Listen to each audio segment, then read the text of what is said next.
Bonjour à toutes et à tous et bienvenue sur le podcast Ayurveda par Nat et Lorraine, le premier podcast francophone dédié à l'Ayurveda. Yoga, méditation, cuisine, épices, phytothérapie, respiration, massage, repos, digestion, saison, curcuma, graines de fenouil. tout ça, c'est de l'Ayurveda. Nous sommes étudiantes à l'école Gaia Veda pour devenir praticiennes en Ayurveda.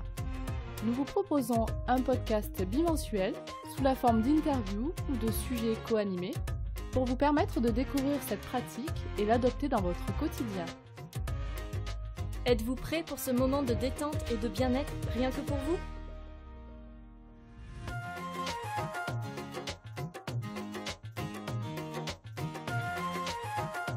Dans cet épisode numéro 15, nous accueillons Vanessa, thérapeute de beauté holistique et fondatrice de l'Institut et des produits cosmétiques Seed & Ride à Montréal, au Québec. Avec Vanessa, nous aborderons les thèmes de la beauté ayurvédique, des traitements et soins sur mesure et personnalisés en fonction de la constitution de chacun. Bonne écoute! Bonjour Vanessa et bienvenue sur le podcast Ayurveda. Bonjour, merci beaucoup de m'avoir reçue. Je suis très contente d'être ici aujourd'hui avec vous. Alors Vanessa, tu t'es formée à l'Ayurveda à Montréal, où tu vis, et tu es donc certifiée praticienne ayurvédique, ainsi que nutritionniste holistique. Oui. Tu as créé ta propre marque et institut où tu proposes des consultations ayurvédiques, ainsi que des soins du visage et de la tête personnalisés. Tu fabriques d'ailleurs les produits cosmétiques sur mesure en fonction des personnes que tu reçois en soins. Est-ce que tu peux nous raconter ton parcours pour en arriver à l'Ayurveda et à ton activité aujourd'hui ? Oui, tout à fait. Donc, je dirais le parcours a réellement débuté, donc il y a plus de 12 ans de ça, lorsque j'ai été diplômée en nutrition holistique. Mais ça a été un parcours qui a été parsemé par beaucoup de méandres. Je suis devenue maman. J'ai même travaillé un long bout dans un domaine administratif, donc pas du tout lié à la santé et le bien-être. Mais justement, pendant ce temps, un grand questionnement ou un souhait, en fait, de retourner vers cette voie de la santé holistique. Et puis, de plus être capable de nier cette partie de moi qui était passionnée par la chose et c'était comme rendu un non-choix, finalement, de me lancer dans l'aventure. Et puis, c'est ça, un besoin d'œuvrer dans un domaine qui aussi est en connexion avec les gens, en échange. Puis voilà, une fois cette décision prise de poursuivre mes passions et de créer une pratique à mon image, j'ai entamé les recherches pour découvrir en fait ce qui me parlait à l'heure actuelle. La nutrition holistique, oui, encore, mais je cherchais encore un peu à préciser la chose. Et donc, beaucoup de recherches plus tard et de belles rencontres, de hasard aussi. J'ai découvert ou redécouvert plutôt l'Ayurveda parce que j'avais eu quelques cours lors de ma formation en nutrition holistique. Donc, une Vaidya, une praticienne ayurvédique qui était venue lors du cours donner comme un petit bout en nutrition ayurvédique et je me suis souvenue d'elle. Et je suis allée à sa rencontre et puis après c'est une longue discussion, j'ai réalisé, voilà, c'est vraiment la voix qui me parle profondément, qui fait le plus de sens pour moi. Donc, j'ai entamé les études, donc c'était un programme d'1 an, mais en fait, on peut poursuivre des études encore pour quelques années, mais moi, donc, j'avais déjà tous les crédits qu'il fallait pour pratiquer, mais donc, devais pas définir, mais approfondir cette voie ayurvédique-là. Et pendant cette formation, s'offrait le cours du facial ayurvédique. Et donc, par pure curiosité et aussi parce que j'ai également cette passion pour la beauté holistique et c'est quelque chose depuis l'âge de, je sais pas, 18-19 ans, je confectionnais déjà mes produits naturels. Une chose assez rare à l'époque, c'était pas aussi tendance que ce l'est aujourd'hui, mais bon, avec les livres que je trouvais à la bibliothèque et donc mes savoirs limités, je confectionnais des choses. Bref. Donc, ça l'a comme réveillé aussi cette passion-là en sachant que ce cours s'offrait. Je l'ai pris et voilà que je suis tombée amoureuse du volet de la beauté ayurvédique. Et de là, c'est encore plus précisé ma voix. Donc, à l'intérieur de l'Ayurveda, j'ai décidé vraiment d'entamer un cheminement dans la beauté, qui, bien sûr, on le sait, là, la peau est comme une porte où la beauté est une porte d'entrée, si on veut, pour nous, pour le sacré. Donc, c'était une belle façon, en fait, de marier toutes ces passions-là et créer la pratique Seed and Rind. Ouais. Est-ce que l'Ayurveda est connu et reconnu au Québec? On commence de plus en plus à en entendre parler. Il y a des articles notamment qui ont été écrits dans des magazines assez connus, des blogueurs ou juste par le rayonnement finalement de mes collègues et aussi une prise de conscience des gens généralement ou ce souhait de vraiment prendre soin de soi et de façon naturelle. Donc, tout ça fait en sorte que l'Ayurveda, je dirais peut-être dans la dernière année ou deux, a rayonné encore plus. Mais c'est sûr qu'on est, je sens, encore dans les débuts de la chose. Je veux dire, l'acupuncture est bien établie, la naturopathie, l'homéopathie, mais l'Ayurveda, c'est vraiment, on est au début du mouvement. Ben, on sait que c'est une science très ancienne, mais je veux dire, aussi dans l'Amérique du Nord et je crois en Europe aussi, c'est vraiment... oui, c'est vraiment le début mais je dirais que la majorité des clients qui viennent me voir ont certaines notions déjà des doshas ou voilà certaines pratiques comme le Shirodhara. Donc, il y a une ouverture puis un certain savoir de base et donc ouais, ça commence à être connu. Ouais. Et donc toi, tu as choisi de te spécialiser principalement sur les soins liés au visage, à la beauté, à tout ce qui est relatif à la tête. Ouais. Quel type de soins proposes-tu et pourquoi avoir choisi de te spécialiser sur cette partie-là? Ben en fait, mon attirance vers tout ce qui englobe la beauté holistique, l'utilisation des plantes, des fleurs sur le visage et les cheveux me fascine et je le fais moi-même. Je veux dire, je vis leurs effets, leurs bénéfices aussi. Le soin de teinte est tellement un magnifique complément en fait au facial ayurvédique et on peut y ajouter aussi le traitement des cheveux. Et puis ensuite, c'est aussi de découvrir ses talents cachés, souvent nourris par la passion. Et voilà, les types de soins que je propose, en fait, donc en grande partie, c'est les faciales ayurvédiques. Donc, il y a plusieurs types, en fait. Ben, il y a celui de base, si on veut. Il y en a un qui est plus précisément anti-âge. Et j'ai créé une série de faciales que j'appelle la série Lakshmi, donc qui est la déesse de la beauté, de l'abondance en hindouisme. Et puis, c'est des soins un peu plus luxueux, donc qui font utilisation d'éléments comme la perle, l'or, les cristaux.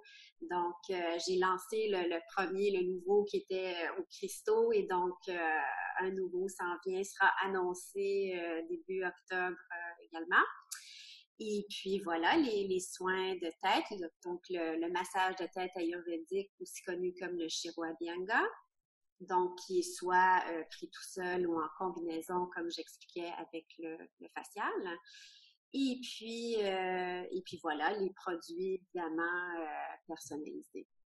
Tu proposes également des consultations ayurvédiques? Oui, tout à fait. Oui, des consultations ayurvédiques, oui. Donc là, l'objectif, c'est d'établir un plan de santé personnalisé. Est-ce que tu fais systématiquement une consultation avant chaque soin pour connaître la peau, les problématiques des personnes que tu reçois? Oui, donc il y a toujours un moment de discussion avec la personne avant le soin parce qu'on prend le pouls de l'énergie de la personne qui entre, l'état d'être. On parle un peu moi je l'appelle le skin story, donc l'histoire de la peau, comment on en est venu, s'il y a une condition à cette condition ou quelles sont les attentes en fait face aux soins et puis de comprendre aussi quel type de peau que je traite parce que c'est comme on sait, selon l'approche ayurvédique, c'est hautement personnalisé, hein, selon les doshas, dans mon cas, les doshas de la peau, mais aussi les doshas, pas seulement de la constitution, mais on parle, nous, les praticiens, du Vikruti, hein, donc qui est vraiment l'état de débalancement qu'on traite plus que la constitution en tant que telle, parce que c'est à ce niveau-là qu'il y a vraiment besoin de guérison et d'être adressé. Donc, tout est designé, si on veut, en fonction de ça. Et puis voilà, c'est sûr que ceux qui ont des conditions de peau chroniques ou autres conditions, c'est pas uniquement des gens qui ont des problématiques de peau qui viennent me voir, je dirais la majorité, mais non seulement. Mais c'est sûr, comme dans les cas, je sais pas, d'acné, d'eczéma, psoriasis, on veut amener le cheminement plus loin, disons, ou de vraiment comprendre ce qui se passe dans le corps pour en être arrivé à ce point-là, à cette manifestation-là. Et donc, ces gens, normalement, souvent, décident de poursuivre avec des consultations, des suivis plus réguliers, disons. Et donc, on travaille au niveau de la nutrition, l'hygiène de vie, parfois des suppléments. Je donne pas énormément des suppléments parce que je crois que le corps doit digérer à petite dose, hein, les choses. Donc, mais c'est sûr que parfois, il y a des herbes, des fleurs qui sont prescrites, des huiles. Ouais. Et d'ailleurs, tu proposes également à ta clientèle d'adapter les produits cosmétiques donc en fonction de leurs besoins et de leurs problématiques. Donc, tu as appris à confectionner toi-même les soins sur mesure lors de ta formation? Oui, donc, comme j'ai dit, moi, bien avant, j'avais déjà exploré par moi-même, donc il y a un côté autodidacte à la chose, mais oui, lors de la formation du facial ayurvédique ou beauté ayurvédique, oui, il y avait une bonne partie qui était la confection des produits et selon l'approche ayurvédique, bien sûr. Donc, on parle d'adapter les huiles, les poudres, les argiles, tout ce qu'on veut, tous les ingrédients selon les doshas qui sont prédominants finalement dans la peau. Et voilà, j'ai pas de boutique en ligne en ce moment, mais ça sera quelque chose qui va venir. Normalement, c'est vraiment la clientèle qui vient me voir et puis donc je connais très bien leur peau et ensuite je confectionne les produits par la suite. Ouais, donc pour l'instant, c'est pas possible, par exemple, d'acheter directement les cosmétiques que tu fabriques. Sans forcément passer par une consultation. Il faut en fait, c'est réservé à ta clientèle. Je veux dire, il y a quand même une plus petite partie de la clientèle qui oui, j'ai pas donné de soins, il n'y a pas eu de consultation, mais si vraiment, bon, parce que, de bouche à oreille, ils ont entendu parler de moi, ils veulent absolument, je sais pas, essayer un sérum, il n'y a aucun problème de communiquer avec moi. Et puis, normalement, ce que je fais, c'est que j'envoie un questionnaire sur le type de peau ayurvédique. Mais avec ça, c'est pas suffisant. Donc, il y a quand même un bref entretien pour savoir les besoins très particuliers de la personne et s'il y a des allergies ou autres. Donc, j'aime mieux parce que c'est un service hautement personnalisé. Il faut qu'il y ait minimalement un contact, même si c'est par écrit, vraiment pour comprendre le besoin. Je voulais te demander, les produits que tu utilises, tu essayes d'utiliser des produits locaux du coup oui, ils ne sont pas entièrement locaux, mais j'essaie le plus possible. Là, je me suis associée justement avec un herboriste québécois qui fait pousser ses propres herbes sauvages dans son grand jardin. Et puis, le plus possible, j'essaie de m'approvisionner de lui.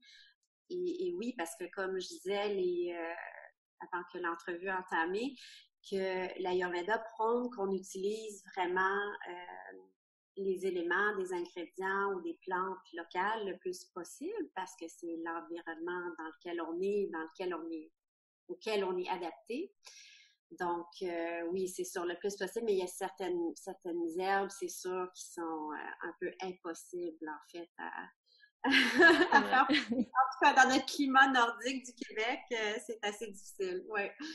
Et quel type de soins tu recommandes en fonction des doshas? Est-ce qu'il y a des soins pour Vata, Pitta, Kapha spécifiques?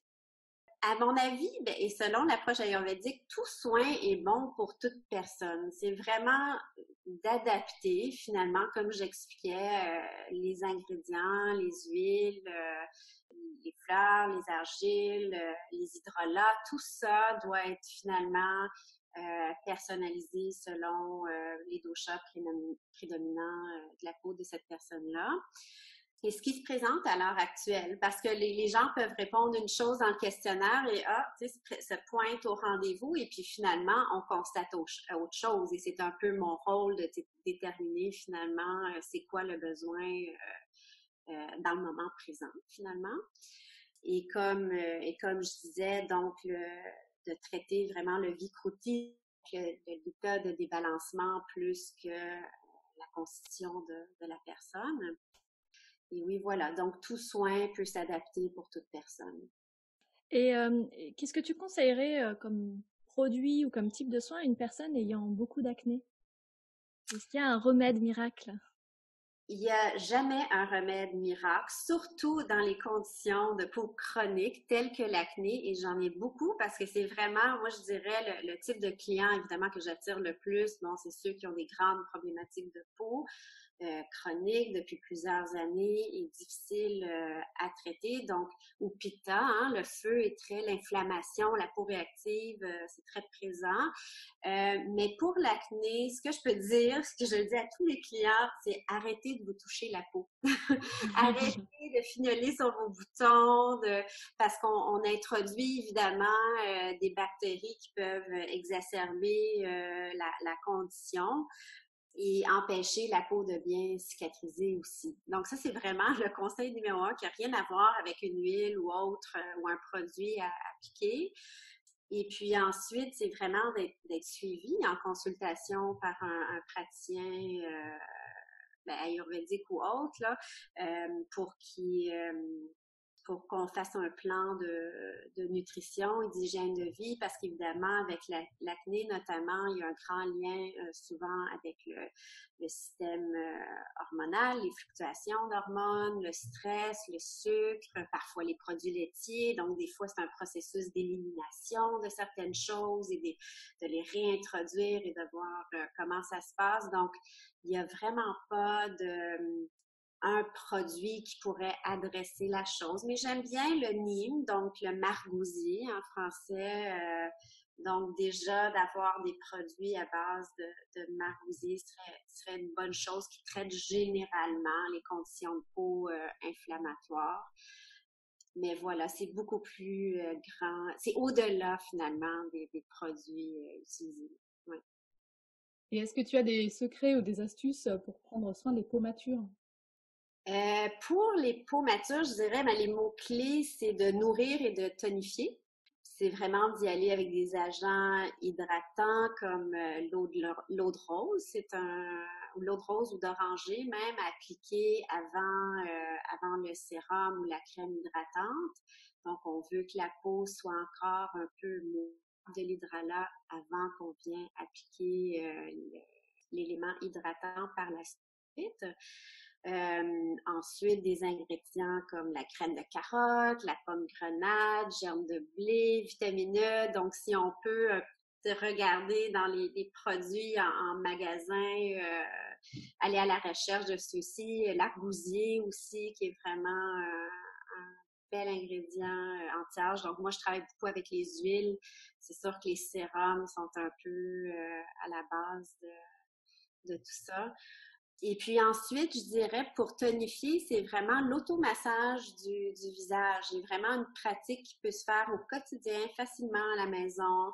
On se met devant le miroir et vraiment de masser de façon circulaire le visage, toujours vers le haut, parce qu'on veut y aller un peu dans le sens lifting du visage. On ne veut pas affaisser les muscles, donc on veut remonter. Et donc, c'est une belle pratique à avoir combinée avec une huile qui est appropriée pour peau mature à faire au quotidien. Alors Vanessa, tu organises également des ateliers et des événements, surtout lors des changements de saison. Que se passe-t-il lors de ces ateliers? Ben, écoutez, j'ai pas encore officiellement fait d'atelier, mais c'est définitivement à venir.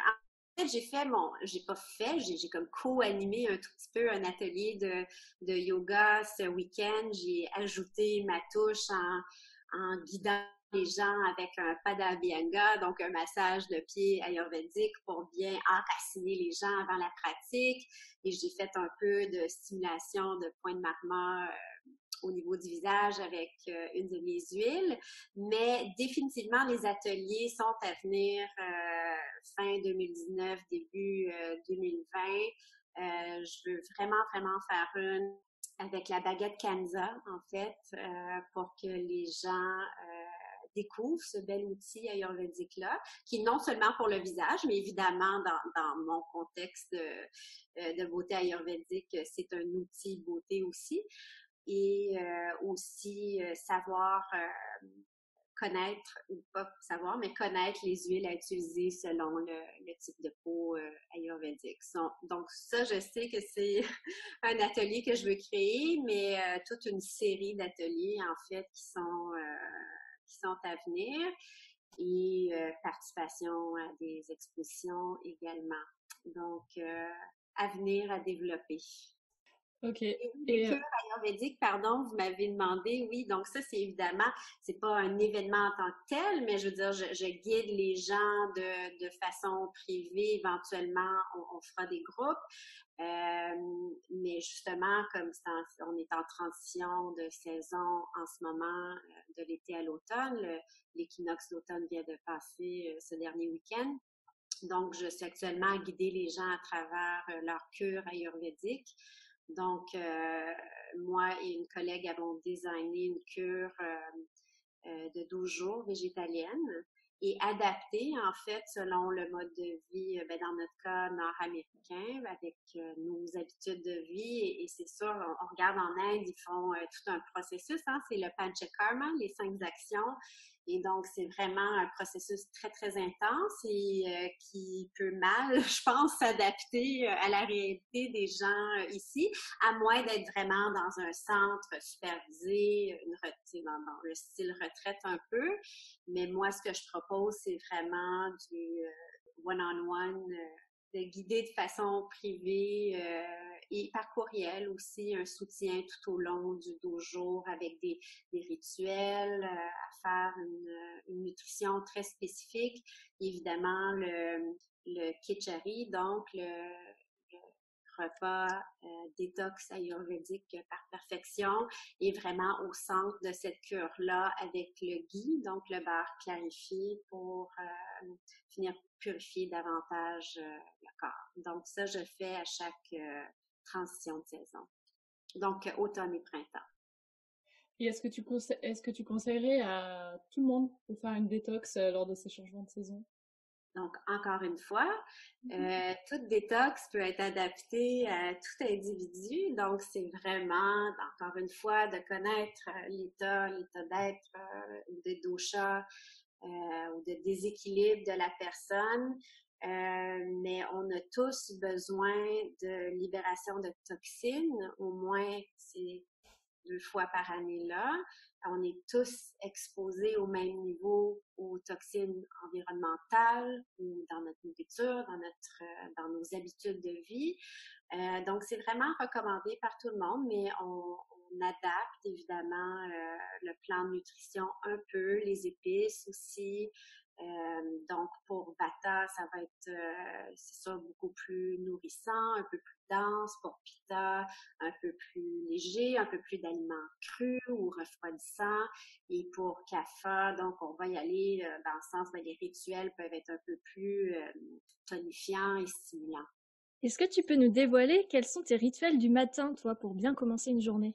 Oui, donc pour commencer la journée, mais dès le réveil, j'ai encore besoin de me lever avec un 4 ans. C'est pas, je travaille beaucoup là-dessus pour me réveiller naturellement, mais peut-être c'est le fait d'être maman et de toujours avoir rattrapé le sommeil. Il n'est pas bébé, il a 7 ans, mais quand même une fatigue de maman normale. Mais donc, au réveil, les yeux encore fermés, c'est là que je fais mon petit mantra personnel avant le début de la journée ou simplement une intention ou simplement la demande à soi-même d'être ouverte à ce qui va se présenter cette journée. Ensuite, je me dirige à la salle de bain et c'est le gratte-langue est pas mal la première action du matin de bien gratter la langue pour l'élimination justement ça c'est une détox un peu quotidienne qu'on peut faire, enlever les bactéries aussi de la langue. En Ayurveda, on dit le ama, donc, qui était un peu notre terme équivalent et toxine du corps. Ensuite, je le fais pas tous les jours, mais l'automassage, définitivement avec une huile qui est appropriée pour moi. Parfois, je le fais en version très rapide, ne serait-ce que 2 minutes, faire bien circuler le sang, la lymphe aussi. Voilà, je me douche et puis en termes d'ingérer quelque chose, c'est vraiment l'eau chaude avec soit le citron ou la lime. Il faut faire très attention avec ça. Ça, c'est une grande problématique parce que il faut penser à la santé de nos dents aussi, hein. Donc, moi, je fais bien attention de boire cette eau-là. Donc, parfois, elle peut pas être très, très chaude, mais avec une paille, en fait, pour éviter que ça vienne gruger les mailles des dents. Donc, je bois mon eau. Ensuite, je déjeune et je m'occupe de préparer mon enfant pour l'école. Donc, des matinées bien, bien occupées ici chez moi. Et une fois qu'on a laissé notre fils à l'école, et mon conjoint et moi, on prend quand même une bonne marche d'une vingtaine ou trentaine de minutes pour connecter tout simplement avant le début de la journée, parler de nos intentions justement ou de tout simplement se retrouver. Donc, des matinées assez douces quand même. Ouais, c'est bien de prendre le temps comme ça de marcher.